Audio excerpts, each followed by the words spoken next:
and welcome to Macros with Mythili, the ET show that takes a hard look at all the major macroeconomic issues and developments in India and overseas.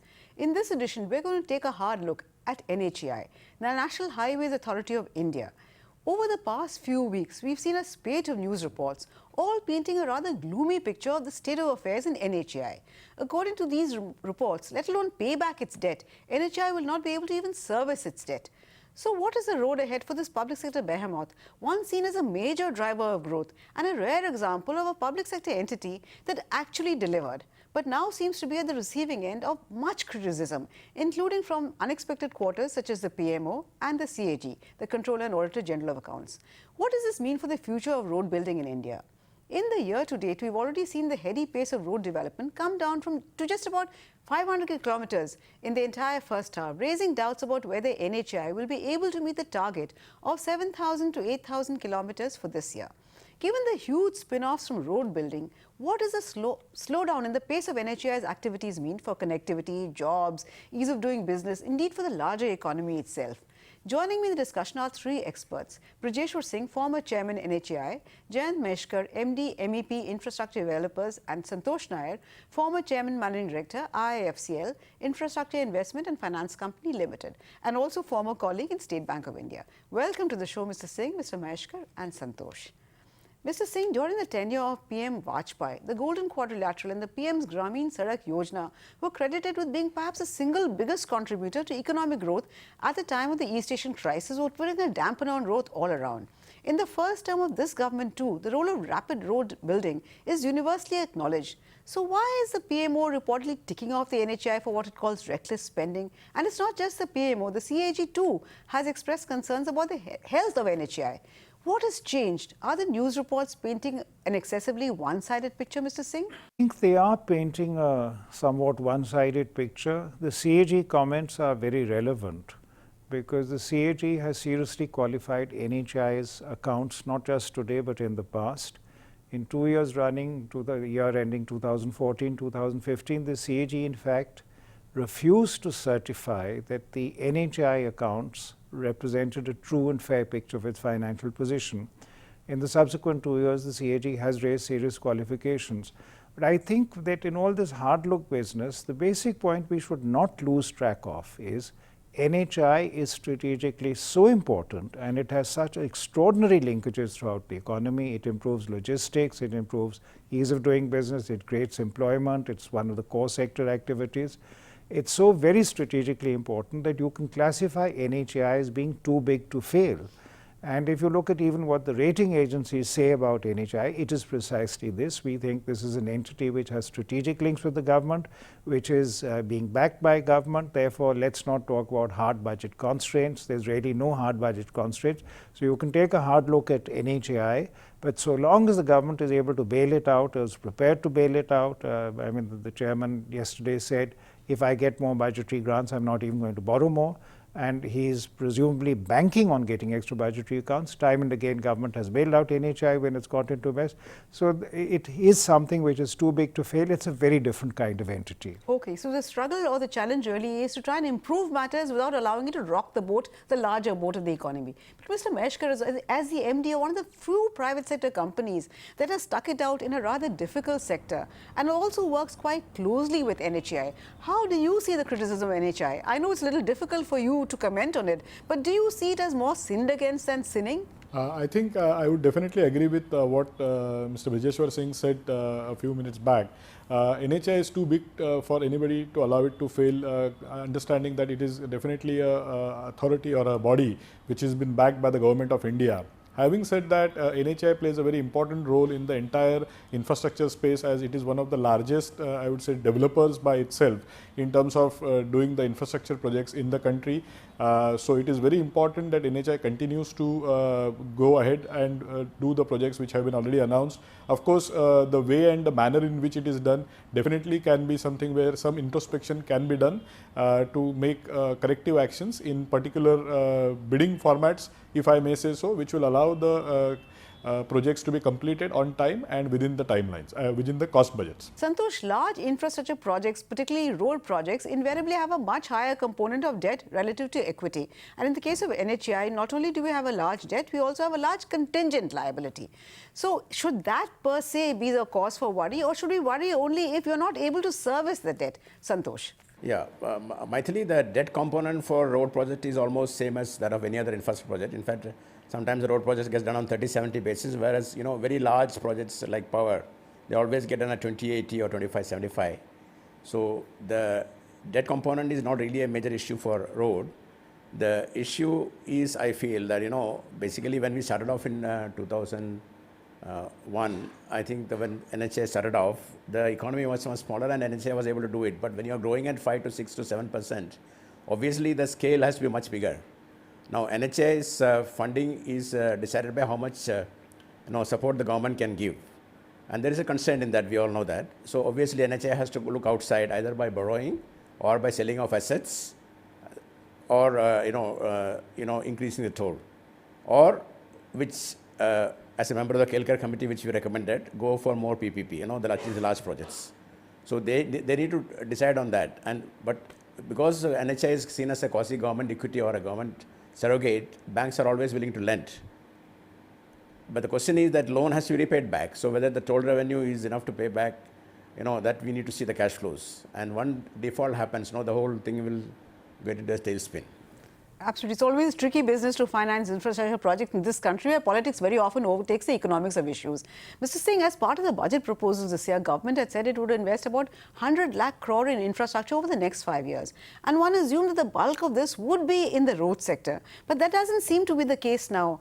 There are reports that some in the government, in fact, want NHAI to be a road asset management company without building any roads. Is that the way forward, and how will it help? Because somebody has to build the roads in the country. So if not NHAI, then who, Mr. Singh? Well, roads are in fact built by other entities, but there's a difference in the quality of roads which NHAI builds and which other entities build. I mean, let's not forget that the state government builds state highways, and roads is a state subject. It's the national highways are the exception. That's the only bit on the union list. The rest of it is very much state subject. So urban roads, state highways, major district roads, rural roads, this is all part of the state government efforts. The problem is that when it comes to quality and trying to assure that you are somewhere near international standards, NHAI adheres very much to the norms fixed up by the Indian Road Congress, and the Indian Road Congress norms are purely voluntary. They're not statutory in the sense that you have to follow them. People who are doing urban roads or people who are doing rural roads are following different norms. They are not adhering to the much higher quality of the Indian Road Congress. And I think this is the reason why this demand always comes, can't NHAI do the road to the airport? It's a mess. Sort of way. You can't, it's not a national highway. But this is the real reason why NHAI roads are respected and why it commands equity in the market as far as its own reputation as a builder is concerned. But I think the solution is if the IRC norms, Indian Road Congress norms, are followed by the other entities, you don't get this kind of thing that NHAI is the only show in town. You are very impressed by what the state governments, what municipal bodies and others are doing. And this should be rectified, I feel. Okay, but the problem is, different states will have different standards, whatever you may say, even if they have the same broad framework. Delivery is different in different states. So NHAI, I think one great thing about NHAI, and I think anybody will vouch for it, the quality of their roads, I agree with you, is far, far superior. Mr. Maheshwar, government has allowed 100% FDI in road building in a bid to attract more funds to the sector. But the response has not been very encouraging. Cumulative FDI in construction development since April 2000 is reportedly only about US dollars 25.05 billion as of March 2019. Why? Why is FDI so reluctant to enter the sector? Is it because of the politics involved, Mr. Maheshwar? I think if we look at the way the current infrastructure funding is concerned, I would put it into two buckets. One is the FDI, as you mentioned, oblique ECB funding, where the Reserve Bank of India recently in the July guidelines has also allowed I would say, relaxation in the way the ECB funding or the external commercial borrowing can be raised for infrastructure projects in the country. That has been relaxed, which will definitely be able to attract foreign funding by way of either ECB or FDI. As far as the timing is concerned, I think we need to have maybe one more quarter pass by wherein we will see some action on that front as far as people able to raise ECB/FDI funding in road sector. As far as the second bucket is concerned, I think the government is now definitely taking some corrective steps in terms of recapitalizing the banks and also giving I would say a more liberal approach by the bankers, if I may say so, towards infrastructure funding is needed, which will allow I would say companies which already have the projects in their kitty to financially close those projects, move ahead, and timely disbursements and also timely financial closures will definitely help the growth driver on a larger scale is what we definitely feel. Santosh, we just heard Mr. Maheshkar talk about liberalization of ECBs will help funding. But the point is not funding. The question is how do you repay? In the case of ECBs, it's even more difficult to repay. But news reports, in fact, speak of a new securitization model that SBI is reportedly finalizing with NHAI, in terms of which loans for loan projects will be akin to housing loans. The road itself will serve as a collateral, with SBI giving 80% of the project amount and NHAI bringing the balance 20%. But can you really equate road project with houses? Because in the case of default, in the case of a housing loan, the bank can take possession of the house and recover the loan. That is not possible in the case of roads. In fact, tolling, it becomes a very difficult proposition at times. Santosh? You know, fundamentally, there is a limit to what government can support with the fiscal constraints. There will also be a limit to what NHAI can borrow, raise money by way of debt. So, because the more you raise it, the more the repayment commitments. And I don't know whether the revenues for NHAI will be enough. Ultimately, a stage will come and not be enough to pay the commitment. So, I think in the long run, this whatever SBI is planning and all that, there will be a limit to that. And very soon they will probably put a stop to that, or have to put a stop to that. Ultimately, I think NHAI will have to look at raising resources through the TOT model, that is selling off the completed assets, complete roads for operations. Because overseas investment will come only for completed projects. They will not come to take the project risk. But there is a market available. There are investor funds which come in to buy out assets, which already there was a bidding. And as long as the bidding is not too aggressive, there will be interest. Okay. Second thing is of course, they have to come back to the PPP mode. And in the PPP mode, we have to revive the PPP mode. And I think whatever was recommended the Kelkar committee or the 3 Ps, nothing has been done about that. It's time we looked at it. Oh yes, indeed. The problem in our country is that we have a lot of excellent blueprints, but no action really. But I'm afraid it's time for us to slip into a very short break. Please do stay with us. We'll be back very soon.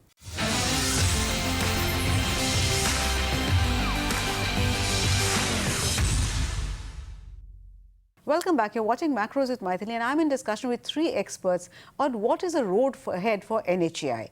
Mr. Singh, the government is not going to fund NHAI from the budget because we've seen there are limitations, one accepts. It will have no alternative but to borrow from the market. But given the quantum of NHAI's borrowing and the way financial savings in the country are going down, then there's a lot of talk about innovative means of financing. What could possibly be the innovative means of financing? We've talked about monetization, but is that the only way, Mr. Singh? Well, monetization is virtually the only way, no matter how you put it, whether you put it through the sale of a concession or through an InvIT.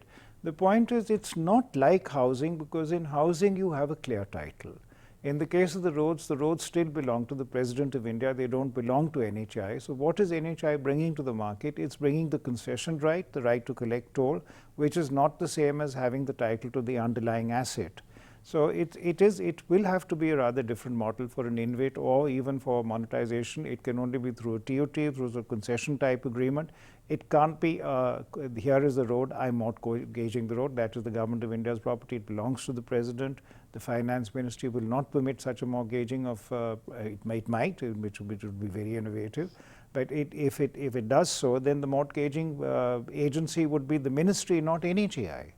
So there is only a limitation on NHAI that you can only offer the concession rights. You can offer collateral rights if you own the land, say for a truck lay-by or an entertainment or a refreshment area or something which you built up. Yes, that sort of thing, if you have sufficient space in your road margin to permit that, or if you built it into the project, those sort of things can be offered. But the fundamental asset will belong to the President. Okay, so not too many options really in terms of innovative financing. But Mr. Maheshkar, the received wisdom really is that the private sector will not be enthused into building roads given A, the scale of investment, the risk, especially the political risk, because every time there's an election coming around, the government just waives a toll. Is that a correct perception? I'm asking you this question because after years of being a toll operator, MEP actually chose to enter road construction. What has been your experience? What are really the pitfalls that will prevent private sectors from really coming into this sector? I think what is very important to understand at this point of time is in the last, I would say 5 years to be more precise, the government has definitely gone on a rapid pace in terms of building of the roads, and while we are building the roads, tolling is an, I would say, fallout of the completion of an highway, because the only way to recover the revenues spent on building of the roads is by way of collection of toll. As far as toll is concerned, I think the national highway policy is quite well defined and more robust than the state policies are, as we say, as we speak today. Definitely there has to be a proper and more, I would say, precise tolling policy announced by the state government along with the government of India in sync, which allows the, I would say, concessioners to definitely put money on the table in terms of the equity is concerned. Also, the bankers need to get more comfort on the tolling policy, which over the last few times in different states have been different at point of time. Having said that, I think as the Honorable Minister had during one of his notations said that tolling is very well defined and that is going to continue. The tolling policy also mentions that if the capital outlay plus the reasonable profit is recovered, the tolling would then be reduced from 100 to 40% of the total rates, is something which is important to know, that this particular tolling is being done for the maintenance of the road for the life of it. And as long as the toll policies are well defined, I think there definitely would be interest from the private sector. As far as the model in which the concessions are awarded is definitely a point of deliberation. So we have 3 models currently. We have the BOT toll, we have the hybrid annuity, and we have the EPC. EPC is where the 100% spending is done by the government. Hybrid annuity is where 40% of the grant is given by the government during construction, balance is paid post completion. And BOT toll, of course, is something where the, I would say, developer brings in equity along with the support of the bank, and the entire recovery is done by way of tolling over a concession life. So I would say the ability of NHAI to relook at the old BOT toll model conventional, where there is viability, is definitely something which will reduce the pressure on NHAI in terms of the public spending, and also bring in more PPP players. And also, as Singh sir rightly said, on the TOT side, by monetizing those assets which are completed, definitely that will attract more, I would say, concessioners on the table, which will help the NHAI to revive its financial strength going forward. Okay. Santosh, Mr. Maheshkar made a mention of the word viability, and this is what we hear very often in the context of lenders, viability gap funding. But what is the viability gap is very often a function of what is the estimate of the traffic on the road, and that changes, in which case sometimes the viability gap funding might increase. Will bankers be accused of evergreening? And that is a charge that is very often made against bankers. So what is your position on this? Should viability gap funding be seen as a little bit more flexible? Yeah, Mythili, one thing is very clear, considering that, see, we are now talking about the constraints in raising resources. So when you have a constraint in raising resources, obviously we need to encourage the PPP model, which is why the Calcutta committee was set up and all the recommendations were made. Now, to encourage PPP, first of all, you need to differentiate. You have a distinct regulator and a concessioning authority. NHAI plays both the roles. So the lenders have slight discomfort in that, where the regulator himself is the concession authority. Everything goes in one way. So that is one thing. So that is very important, that to improve at least the optical viability of the project to be improved, you need to have separate regulation from NHAI, if NHAI is the concessioning authority. Second thing is, when you finance a project, basically in India, what happens is that we are financing 7-year, 10-year terms. World over, the asset is financed over the asset life, 80% of the asset life, which is why the 5/25 policy was brought in. When you bring a 5/25 policy, what happens is the toll rate comes down. Even with a lower toll, the project becomes viable. Higher, India is a capital starved country, so even 80/20 basis project DSR becomes comfortable. The IRR of the project goes up. So the society benefits, the promoter benefits, the investor also gets interested. Unfortunately, what happened was in the February 12th circular, when RBI cancelled all the model, they included 5/25 also. 5/25 is not a restructuring. It is actually correcting a historical mistake of the way we are lending projects. So we need to look at holistically how to improve the viability of the project from the lender's point of view and also from the developer's point of view. Then only the interest will come back. Oh, absolutely. That's very true. But Mr. Singh, over the years, in fact, as Mr. Meshkar mentioned, we've tried a number of models for road building. What do you think is the best model, or is there no such thing as a best model in the Indian context? There's no one size fits all between HAM, the hybrid operation, annuity model, the TOT, the BOT, EPC. Is EPC perhaps the only way we can really go ahead, Mr. Singh? Well, EPC suffers from inbuilt limitations, which is how much is going to be your budgetary resource.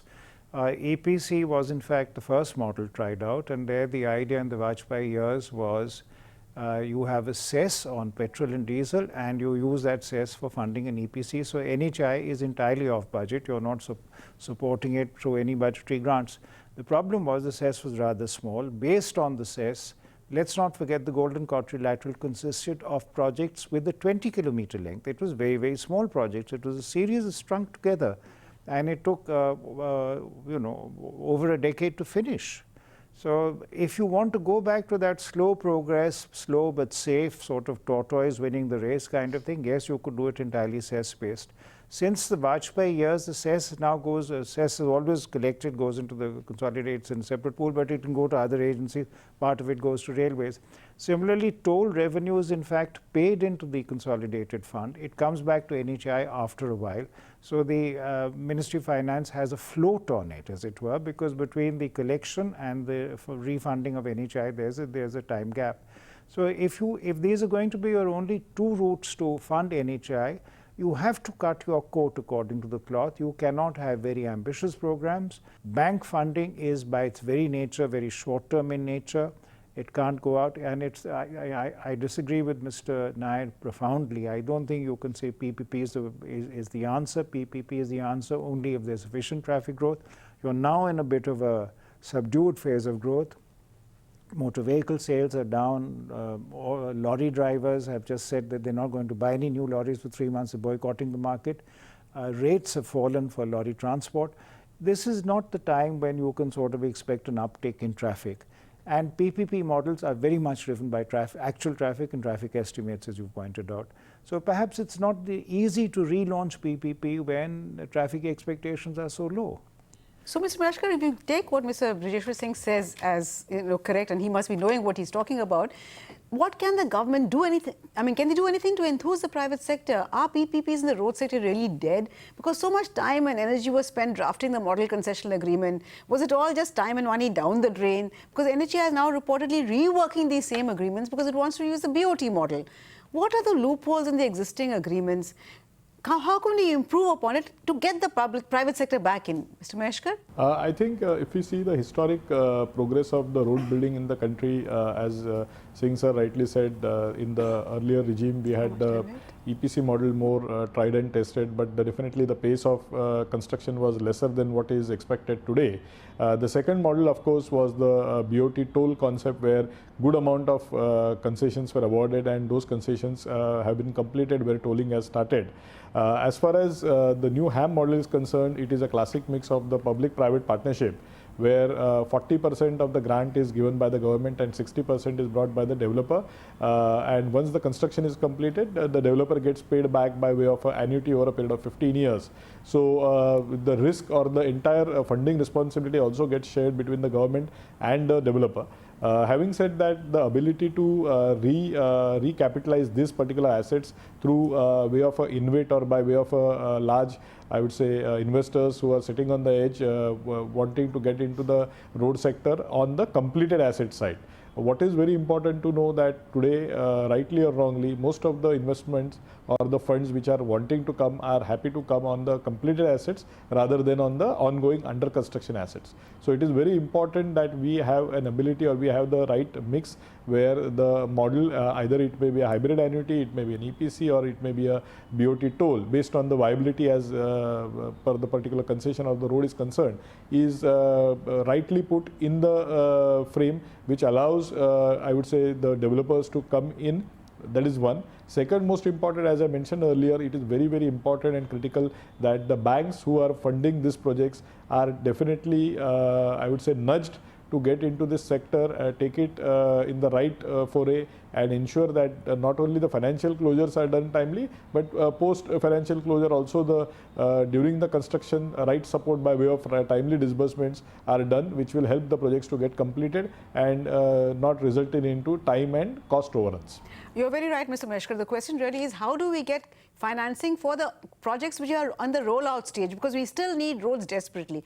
Which brings me to my last question, Mr. Singh, and that's addressed to you, that one of the criticisms really of the entire financing system is that, you know, the cost of land acquisition has shot up so much that really makes it very difficult to make financing of these projects viable. But we recently had an interview from former Road Secretary Mr. Vijay Chibbar said that, you know, you shouldn't take the cost of land into the project cost. But how absurd is that? Can one just ignore the financing cost in the land cost and the financing cost?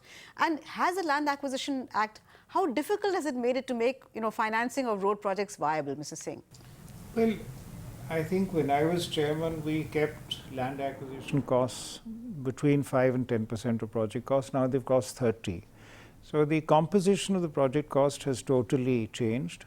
It doesn't make much sense to say that this should be excluded from project cost because it's a rail outgo. It's not that you are giving compensation in the form of a bond or some long-term instrument and then you're capitalizing it only bit by bit. You are actually making a financial outflow and you have to include that in the project cost. This is a political decision to award land acquisition in view of the compulsory nature of the acquisition at a price which is much higher than the market price. NHAI in fact has the problem that sometimes they approach farmers and we say we're taking a bit of land, they say why don't you take the whole field? In any case, agriculture has become rather unremunerative, that's a separate issue. So farmers are quite willing to offer the land and they like this price which is being offered. So I think this has come to stay, we can't wish it away and we certainly can't say it can't be part of the project finance because it's a rail outgo. But Mr. Chibbar's idea is really work out viability on the basis of cost excluding land cost. I doubt if any financial institution is going to buy that. Yeah, I'm sure Santosh will agree with you. And Santosh, but I have time for a quick last question. Do you see banks, even public sector banks, which very often do the bidding of the government, do you see banks willing to enter the sector again or will they shy away for it forever? Banks, you know, see, banks has got a certain cap on the exposure limit to road sector or infrastructure sector. Within that sector, it doesn't matter whether you give a 5-year refinancing or you give a 10 or 12-year loan. They are not going to exceed that particular cap. Okay, yeah. So many suggestions coming in from our experts, but I'm afraid at the end of it all, the road ahead for NHAI, for the future of road building and indeed for the economy as a whole, given the importance of the road sector, is far from clear. But thank you so much, Santosh, Mr. Brajeshwar Singh, as Mr. Meshkar, for joining me in the discussion. Thank you also for watching. Remember, we'll be back next week with yet another edition of Macros with Mythili. Till then, it's thank you and goodbye from all of us at ET Now.